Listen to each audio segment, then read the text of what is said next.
Midway between Pocatello and Idaho Falls in eastern Idaho is the town of Blackfoot. For a long time, I'd seen the signs along Interstate 15 that promised free taters for out-of-staters, and although it's an appealing offer, I had never stopped to stake my claim on the spuds bonanza. On my most recent trip, however, I was feeling a little salty, so I decided to change that. I got the free taters. However, the taters they gave me were not quite what I expected. Hang on, and I'll show you.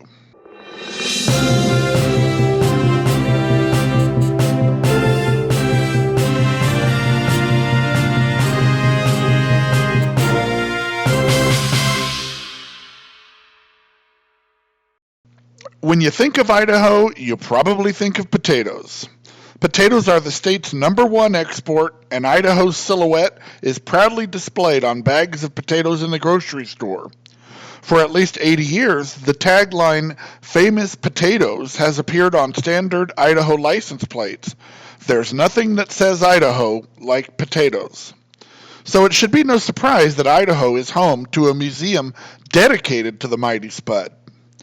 This beautifully restored century-old depot in the town of Blackfoot hosts the Idaho Potato Museum. This is the Oregon Short Line Railroad Depot here in Blackfoot, Idaho. Now home of the Idaho Potato Museum. Let's check it out. Maybe it seems like a quirky idea for a museum, but there's a pretty well curated collection here. It's not just small potatoes. Inside the museum, you'll learn why Idaho is the perfect place to grow potatoes.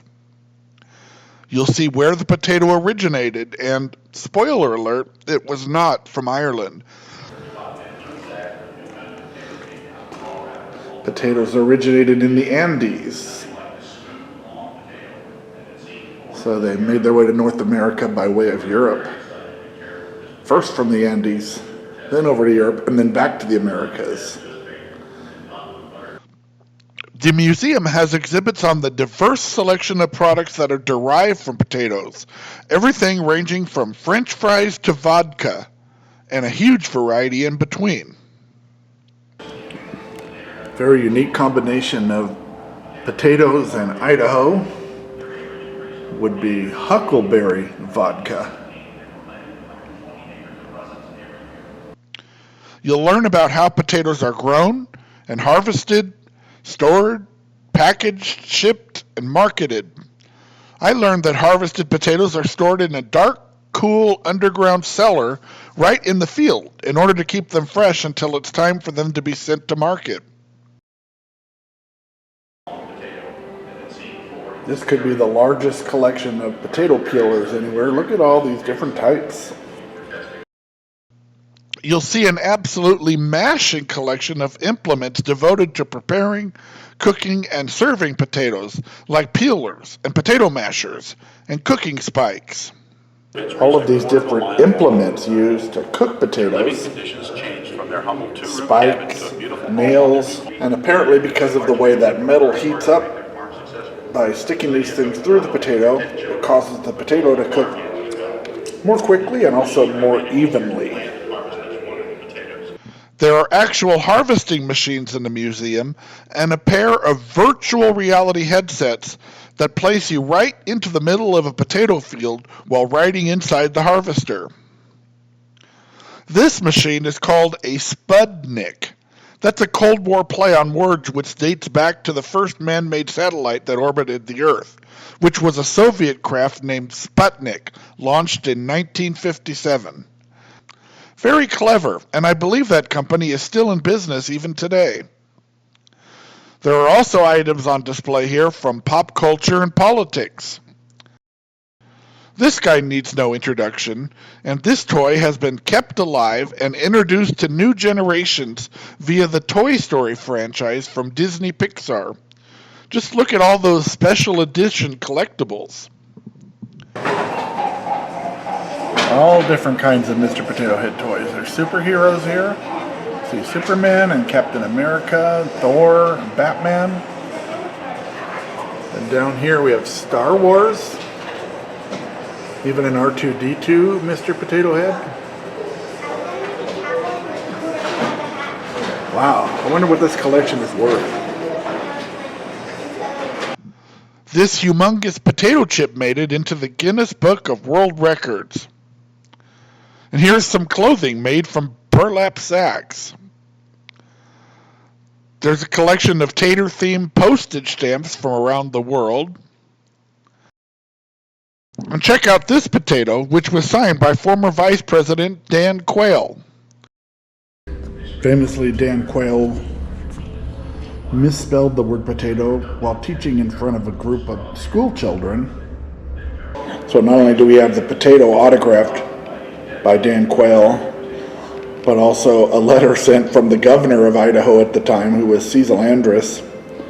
I think Cecil Andrus was the last Democrat to be a governor of Idaho. Anyway, sent a letter to Dan Quayle, and he reminded him that Idaho doesn't have an E on the end of it either.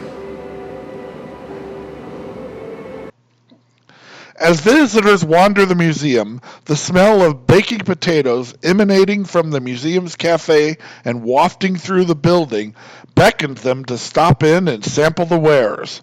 So, after you finish touring the exhibits, you'll want to check out the Museum Cafe, where you can choose from a menu of baked potatoes, French fries, tater tots, and waffle fries, together with an extensive toppings bar. I opted for a baked potato with the topping of the day, which was broccoli cheese soup. It made for the perfect lunch on this cold day. So the topping of the day today was broccoli and cheddar. So I'm ready to dig into this thing. The theming of the museum extends into the cafe also, and no detail is too small, right down to the potatoes pattern on the drapery. Wonder where they managed to find those. After my filling lunch, it was time to hit the gift shop and collect my free taters. After all, I am an out-of-stater. The gift shop has all manner of souvenirs, from the usual things like magnets and coffee cups and t-shirts, but also more unique items like this Idaho Spuds candy and Idaho cookie cutters. Then came the moment of truth, when I asked for my free taters. Do you have free taters for out-of-staters? We do. So we have these instant mashed potatoes, or we also have a free coupon for a 5-pound bag of potatoes at a local market, if you want to do that instead. It might have been a little difficult to hear, but I was given the option to receive either a coupon that I could take to the grocery store or a package of potato flakes. Now, I'm not sure exactly what I'd been expected, but I guess I'd imagined I'd be walking out of the museum with some actual spuds. And to be honest, I was a little disappointed, but I decided to take the choice that at least would allow me to leave the building with something tangible in my hands. I guess I'll have the instant mashed potatoes. Perfect. Hello, potato flakes. Maybe they could up their potato game by perhaps offering a shot of vodka. Hint, hint, hint.